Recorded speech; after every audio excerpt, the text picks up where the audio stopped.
In primetime news this evening, Health Ministry isolates another patient as part of coronavirus response.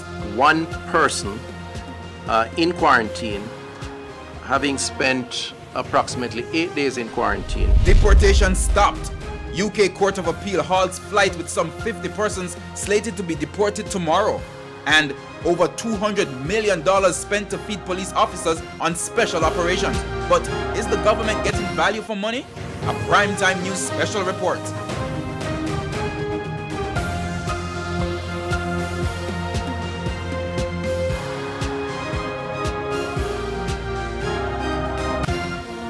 Good evening and welcome to Primetime News, on air and online at onespotmedia.com. I'm Herman Green. And I'm Janella Precious. Also this evening, the top business stories of the day, and Andrea Chisholm has our preview.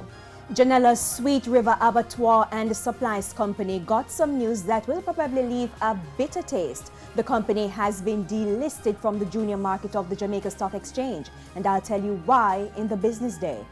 All right, thank you, Andrea. From Andrea, we go to Jermaine Brown to tell us what's coming up in sports. Thank you, Herman. Well, work with me now. So Usain got his, Veronica got his, and Shellyan got hers. Right. Now Asafa has his own statue at the National Stadium. We'll tell you more when we come back.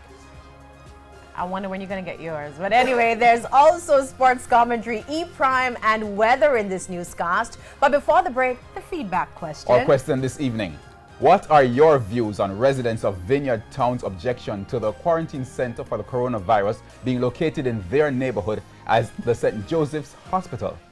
You can share comments online, facebook.com/Television Jamaica, and tweet us at Television Jam. Please stay with us. Primetime News returns right after this break.